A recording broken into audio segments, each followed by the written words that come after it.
Hello, beloved of the Lord. Sorry, it is July 27th, 2018, Friday.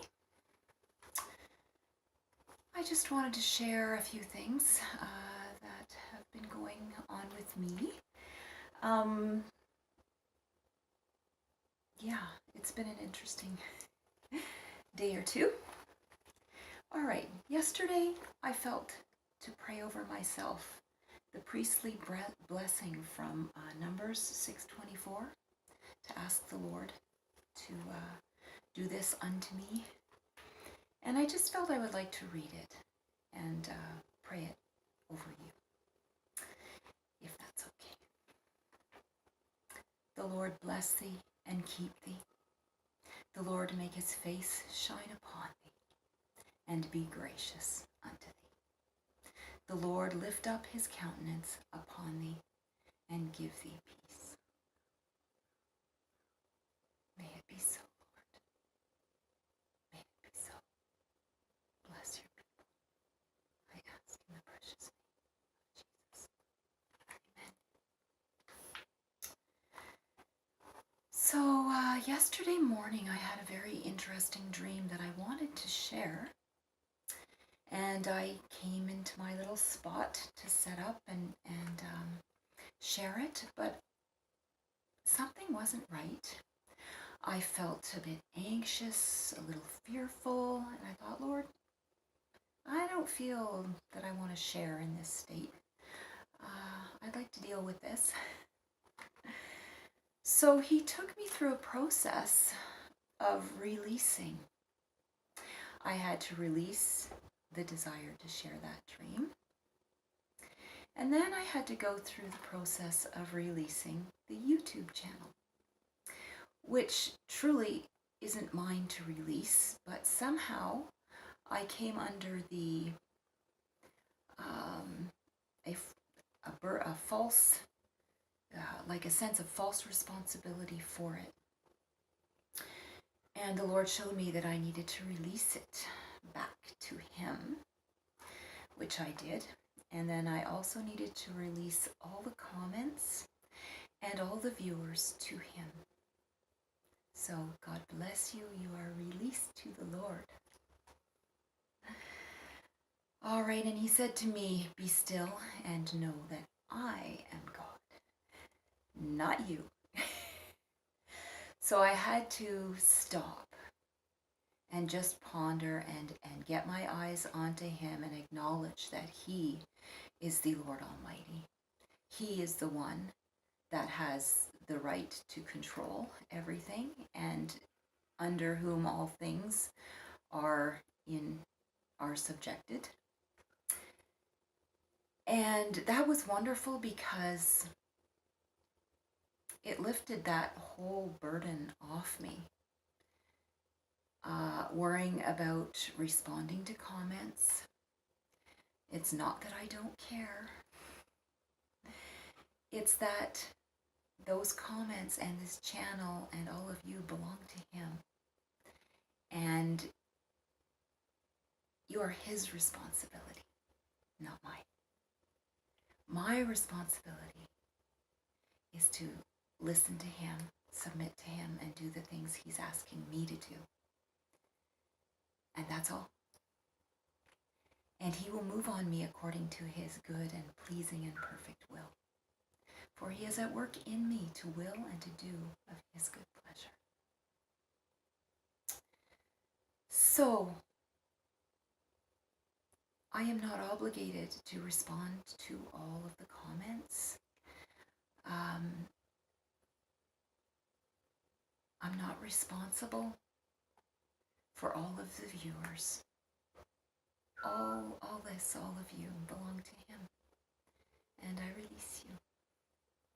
And once I went through that process, I came into a lovely and profound peace. And I spent the rest of my day enjoying the Lord and studying his word. And in fact, I study what I call the extended Bible version. You know how when you watch a movie, you watch the movie and there might be parts where it seems a little vague or it seems doesn't quite make sense. And then you get the extended version. And like it's still the same story, but it makes a whole lot more sense. And that is what I feel the hidden books, and especially those that are referenced in the Bible, um, are they're like the extended version of the Bible, and full of the background information that we really need to truly understand the Lord and His Word. So quickly, I just want to mention which ones I like. So the Book of Enoch. The Book of Enoch is actually the books of Enoch. It's a bunch of books put together. But I want to read the reference from the Bible to that. Jude 1:14. And Enoch also, the seventh from Adam, prophesied of these, saying, Behold, the Lord cometh with 10,000s of his saints. All right. In order to know that Enoch prophesied that, he had to have read the books of Enoch. Therefore, I take that as an endorsement of the Book of Enoch. And oh my goodness, here, I'm going to read you one thing out of here. Why doesn't the enemy want you to read the Book of Enoch? Well, maybe one reason is this verse. This is speaking to the enemy, so this is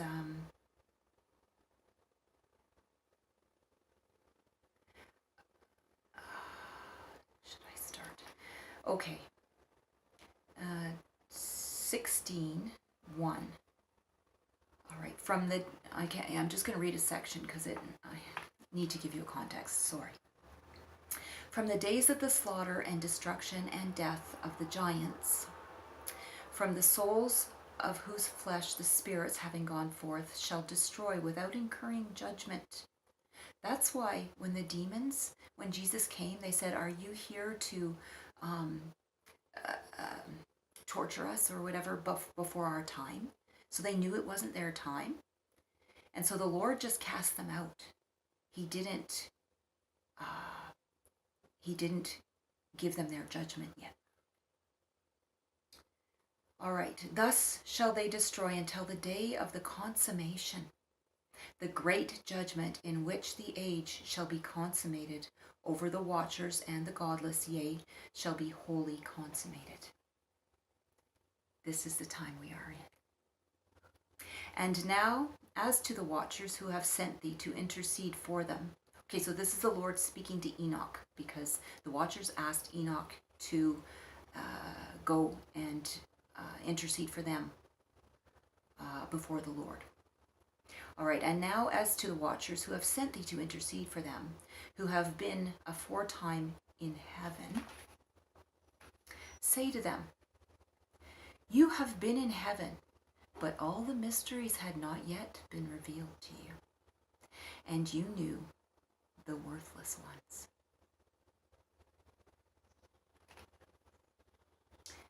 Do you think the enemy would want us to know that? I don't think so. It's worth reading.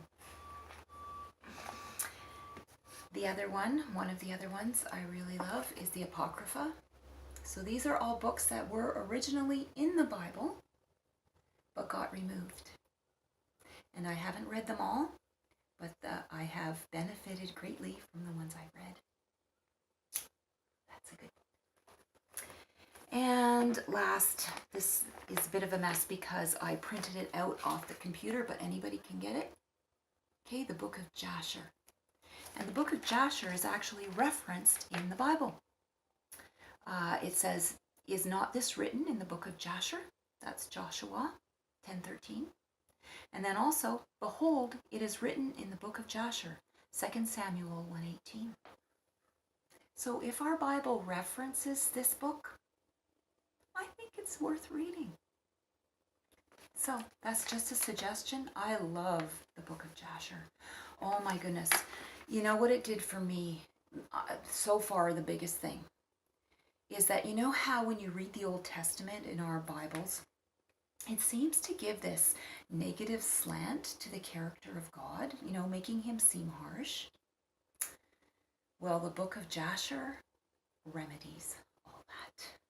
And we get to see the true heart of God and how he relents from bringing judgment. He doesn't want to do it. It's not what he wants. But when evil is about to consume his children, he has to deal with it. He has to.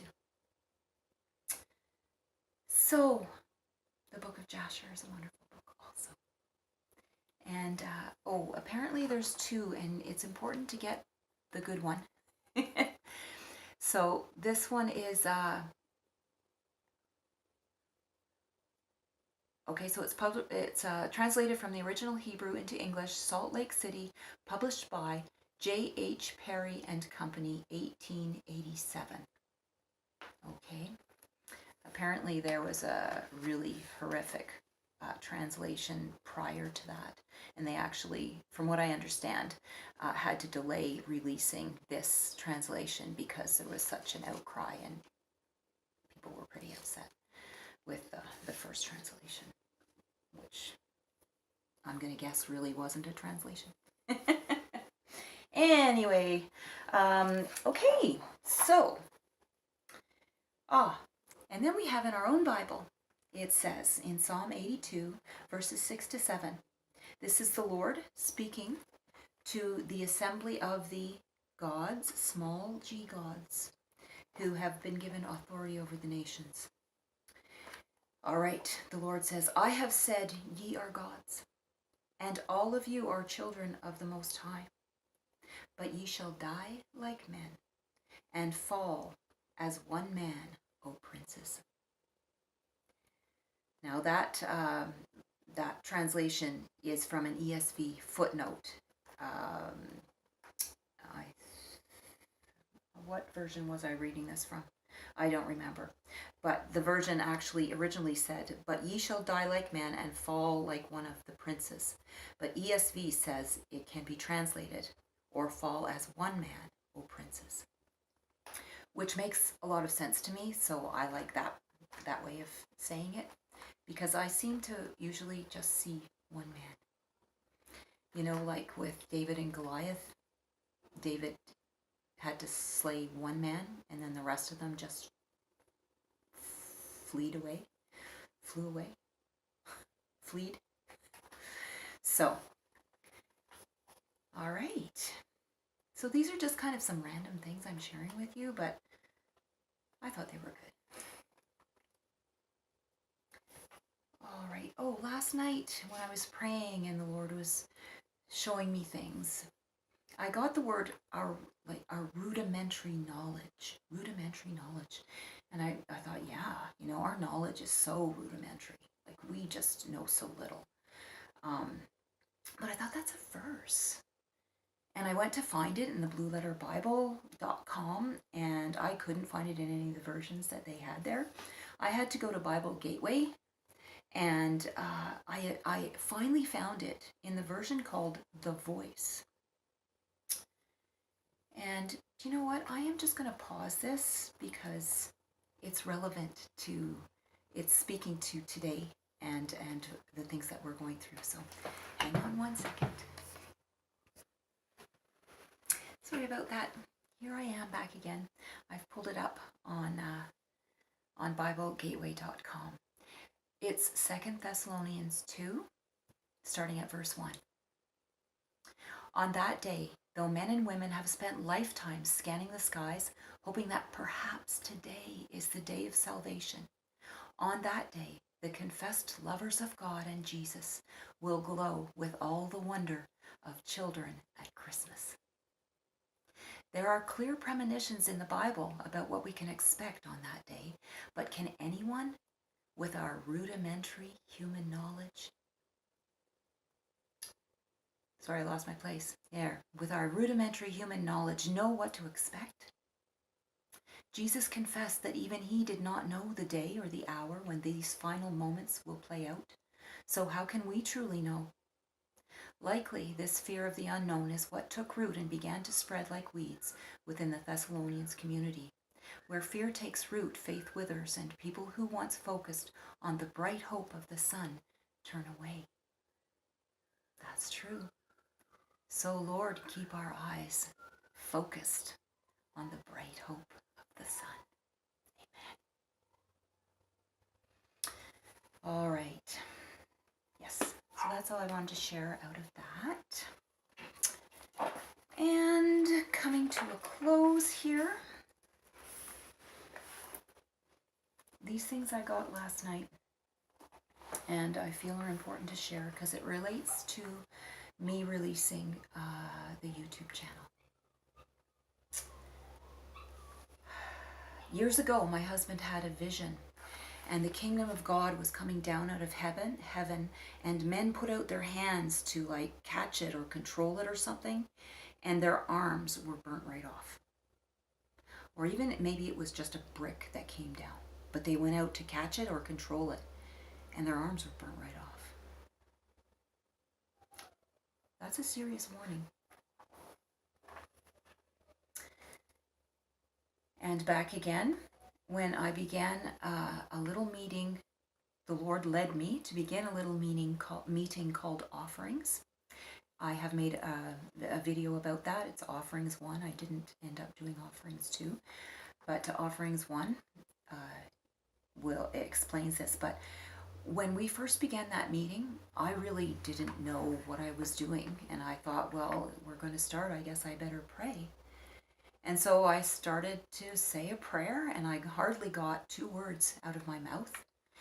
And the presence of the Lord fell. And he said, "Excuse me, but I'll be running this show." And I was like, "Yes, Lord." My knees buckled. I'm on my way down, and all I could say was, "He's here." And I was on my face. And the 2 other lovely ladies who were there with me were on their faces. And we stayed on our faces, night after night. Until one day when the church sent a couple of elders to come and assess what was happening at this meeting.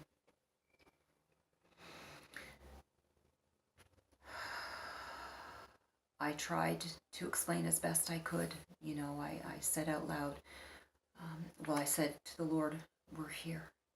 And as soon as I said that, boom, he was there. And I went down to my knees and I spoke aloud what the Lord was saying, "Be still and know that I am God." And then I went down on my face, and we were down there for maybe an hour. And when we felt we were done, we all got up, and my husband also had joined us for that meeting. We all got up and came together and said, "Well, you know, what did you feel was happening there?" And I said, I felt that the Lord was asking how long we would be willing to do this for. I mean, do nothing, if that's what he wanted. And they all of us, in our own wording, got the same message. The exact same message. And we were all like, "Lord, as long as you want." Whatever you want. That's why we're here.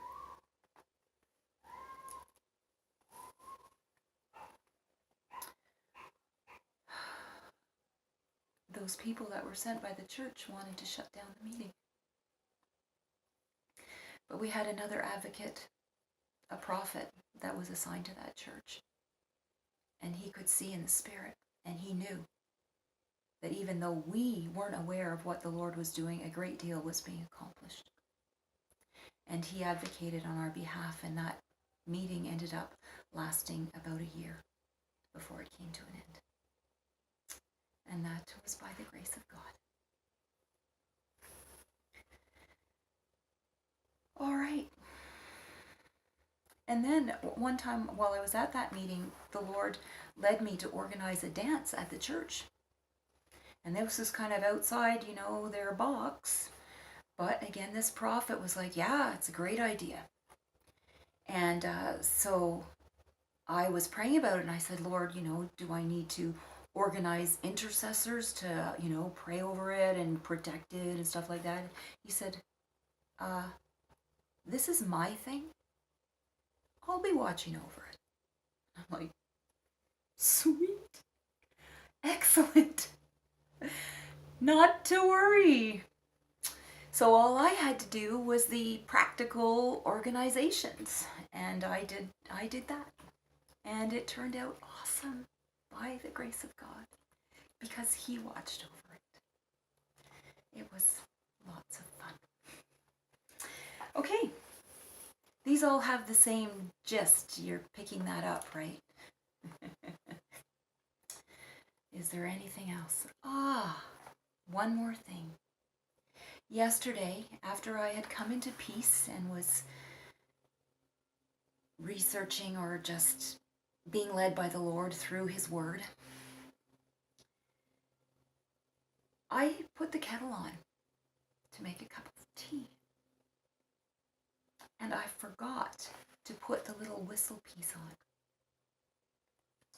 That was my lovely $300 Salad Master kettle. I forgot to put the whistle on. And I came upstairs and I began to just enjoy the Lord's presence and flow with him. And I started to smell something. I thought, what is that? It smells kind of metallic. And then, I think a fresh breeze out from the window just blew in, and it was like, oh, must be from outside or something, or whatever. I just dismissed it. And I'm not foreign to the smell of a pot boiling dry, I am sorry to say. That should have immediately put, red lights going off everywhere. And yet it didn't. It was just like, that's fine. Nothing to worry about. Oh, first I smelled something like food burning or food cooking. And then it turned into metallic smell. And then I just stopped noticing. And I was up there about at least half an hour, but probably, I would say, close to an hour, if not more. And my son came home, and he came upstairs and he said, Mom, did you put the kettle on? I went, oh, no. What have I done? I ruined my favorite kettle. And I went down, and he had taken it off the element. It had been on high for like an hour. And I had lost control of my kettle. And I never took it off the heat myself. It was my son who ended up taking it off the heat. But I looked at that kettle, and it had turned gold. It had turned gold. Now, I know what happens to these pots when they boil dry. And they've been on the element for about 10 minutes, boiled dry. They turn a dull gray color. But that's not the color of my kettle. So I think I'm going to put as the thumbnail a picture of that kettle compared to my regular pot, which is what it used to look like. So my question is, what's going on with that? Is the Lord trying to tell me something? If I lose control of something and allow it to go through the fire until he says it's done, what will happen? Will it turn to gold?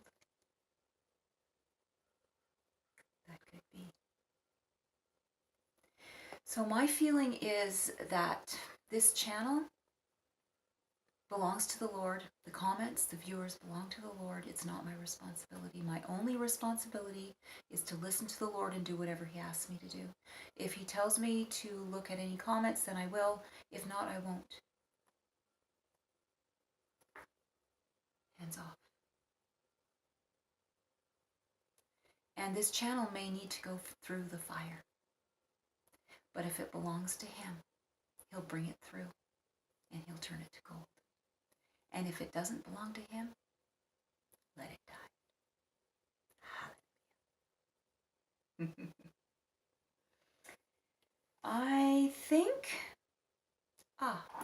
and as for me, if I belong to the Lord, He will take care of me. So please do not worry. If He gives you a prayer for me, please pray it. But do not worry. I am my beloved's, and He is mine. He has given me a promise. When I first learned back around 2012, that everything was about to change, and I looked into some of the truth channels and stuff and realized that there was a whole lot going on that I wasn't aware of, and something was coming down the pipes. I started to panic a little bit, and I was in Costco thinking I needed to stock up, and and I'm like, Lord, what do I do? What do I need? What? And He said, let me take care of you. He said, I want to take care of you. I want to take care of you. I was like, oh, awesome. Awesome. Yes, Lord. So all I need to do is focus on you, be obedient to you, and you will take care of me. Hallelujah. So do not worry. Listen to the Lord. Do what He tells you to do. Trust Him, and He will take care of you. So,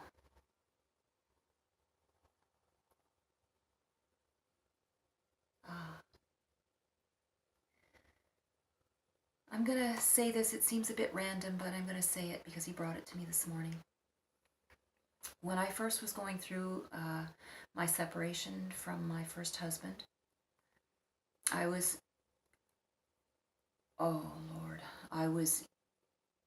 in the most painful place emotionally. And I was at a meeting because that's what I did. I went to these meetings seeking the Lord. And He provided many meetings for me. I'm so grateful. But at this particular one, there was a very precious prophetess.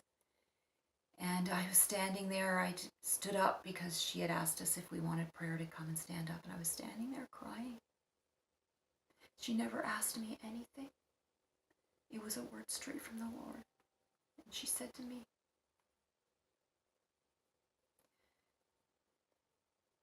you'll never know He's all you need until He's all you have.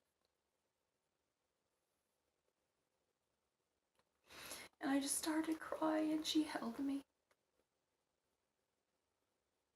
And I knew it was the truth. And He has proven Himself trustworthy and faithful and true. He is all that I need. And He is all that you need, beloved. And with that, I will close.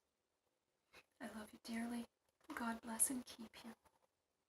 In the precious name of Jesus, I ask.